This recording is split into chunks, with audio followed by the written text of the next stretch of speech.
So basically, you want to look exactly like that picture, but minus the skis. So what you're looking at is literally from the run up, legs together, arms straight, and into the round off. So you're seeing literally that position there. Now when you've got 15, 20 meters run up and you're hitting that position, it can be unstable. So I do understand that you need to lift your leg up. A lot of team gyms, they all lift their leg up. Exactly the same thing, but you still need to see that position and through into the round off. The most important thing isn't as you go in, it's as you're in the air. It's very important to see, lost my pen, it's over there. Very important to see you've got this lift. Now either you're in a straight position or you've got your knee here. Okay, sorry, I'm not the best artist in the world, but hopefully you'll get the idea. As you're in the air, you've got the tumble track here. As you're in the air, it is vital. It's horizontal and vertical. It is vital that as you're in the air, you bring your feet underneath the hips here. Whether your knees up, whether your knees together, whatever. It is vital that your feet is underneath the hip. You do not want the back foot behind the hip. So as you're going into the round off, you want to bring your hips in, your chest in, and round your back. By lifting this here, it gives the body time to then get the foot underneath the body. Now, has anybody got an idea why it's vital that your foot is underneath the body? Anybody? Get a bit of interaction going. Then you can take a longer step in front. Yes, exactly. Because you're trying to increase the energy going in this direction. We want as much power going in that direction as we can. We want as much drive and as much power. If the foot is behind you, you fall onto your front leg. You can still do a long lunge, but you fall onto it. And you'll hear, when on these they're a bit quieter, but you can definitely hear it on a harder track. You can hear when they fall onto the front foot. And if you're falling onto the front foot, you're not using the front foot to get any energy. So the back foot's got to come underneath from here. So then you can drive from the back foot onto the front foot. Now whether you've got straight legs in together, like I showed to start with, or whether you've got your knee up, it's exactly the same idea. What you're looking for is from the straight legs here, bringing your hips under and closing the hip angle. If you've got your leg up, exactly the same thing. You're bringing the back leg underneath you. With the speed you've got from a run in team gym, I would probably suggest the second technique. Because when you're in this technique here, you're slightly off balance. When you've got 3 or 4 steps in artistic, you're using the energy to drive forward better. Here, I think you've got much better control because the travel that you have from that run is going to be a lot longer than it would off 3 or 4 steps or whatever.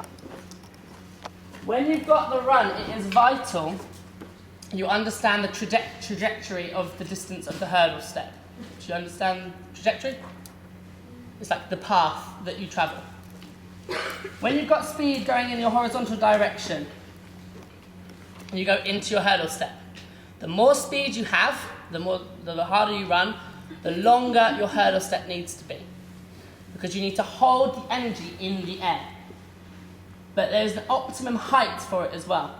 You need to make sure that the distance you travel is optimum height. So the faster you're running, the longer and higher the distance of the hurdle step needs to be.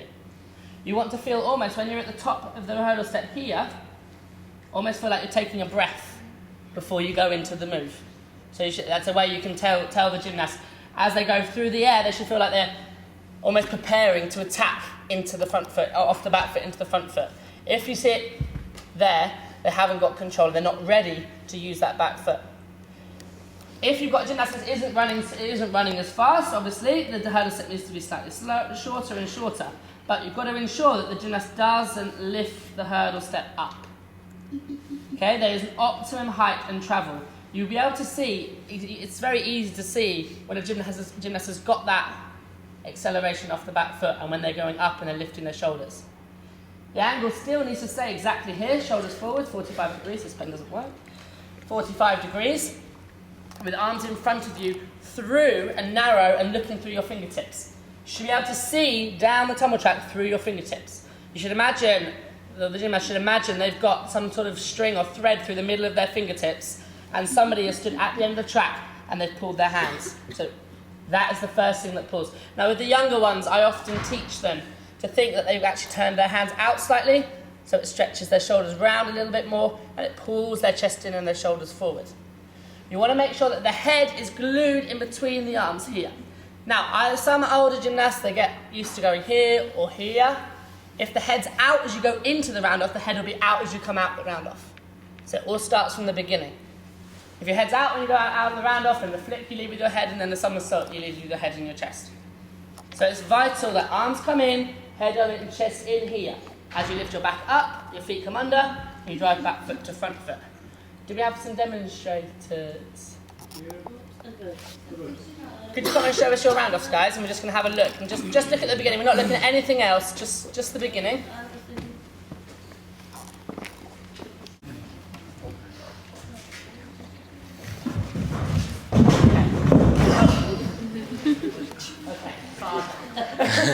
Instead of putting the chest in, so as you go into the round off, the chest is in. If you go into the round off with your chest out, it brings the round off and your arm across you and makes the round off go like that.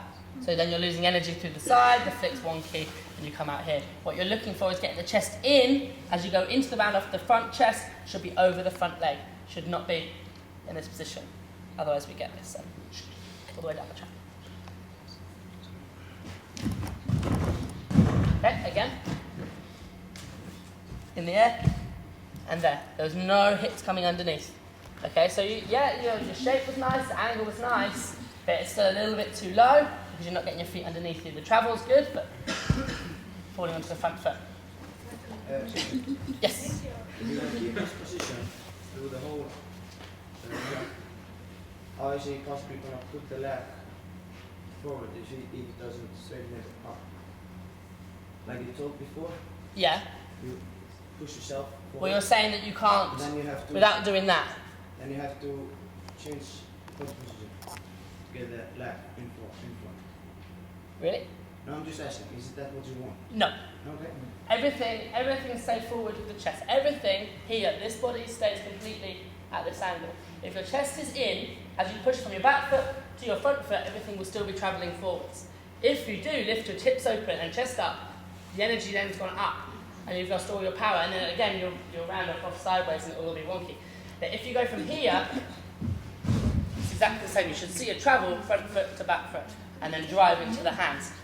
But mustn't ever lift the chest up at all as you go in. The hips should never become open at all. Everything should be up.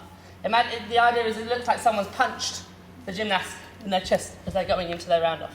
Show you some videos in a minute of some good examples and different ways of doing it, etc.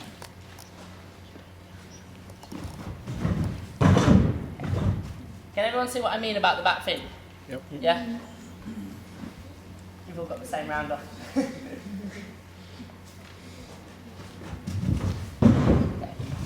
The other reason that you're going to, this is an excellent way, is if you don't do that, you get your foot coming across and the round off's coming here, which just means you're not using any energy this way. If your foot's gone that way, you haven't pushed forwards. It's a very easy way to teach a gymnast not to let their foot come across them in the round off, and it's a common problem with many people when they go into round offs like this. Teaching them to think about the push first makes them forget about this. It breaks up the round off slightly, so instead of thinking, I'm going to get into my round off and going short in and leg coming across, you're getting them to teach them to that's first. It's almost like a handspring entry first, and then round off. The Russians actually teach handsprings before round offs, because a round off is a handspring with a quarter turn. If you start teaching round offs, the Russians do that because the Russians have 30 hours in the gym, so they're taking time and time to find out everything. That's not realistic, really, for sort of us. We no one has 30, 40 hours in the gym when you're 10 years old, 8 years old. Nobody has that. But what you can do, instead of teaching the handspring first, it is a more difficult skill, but what you can get them the idea of pushing through. The way you can actually start the round off is get them to do hands up. No, I won't land on you, it's okay. What you can actually get them to do, if you're looking at younger gymnasts, if you're teaching them from zero, we often start with all of our, even up to our 11, 12-year-olds who are doing whips, so double pike, tuck, full and tuck.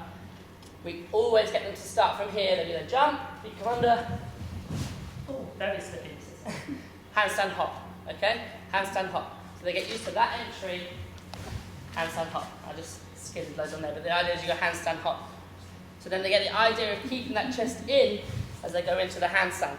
And then all you do is then add in the round off. We even then do that from a run and into the handstand. Either like this, however, but it just gets that idea away from round off, as quick as I can, round off. Because if you start doing that, you're not utilising the energy as much as you can.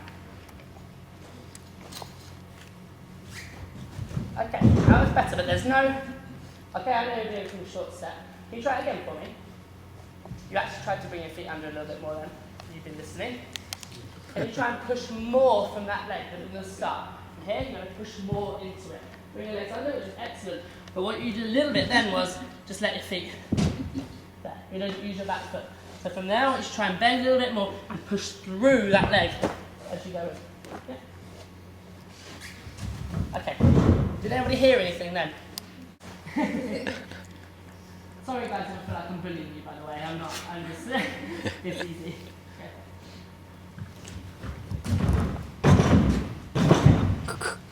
Still needs that more drive. Can everyone... Need more lung.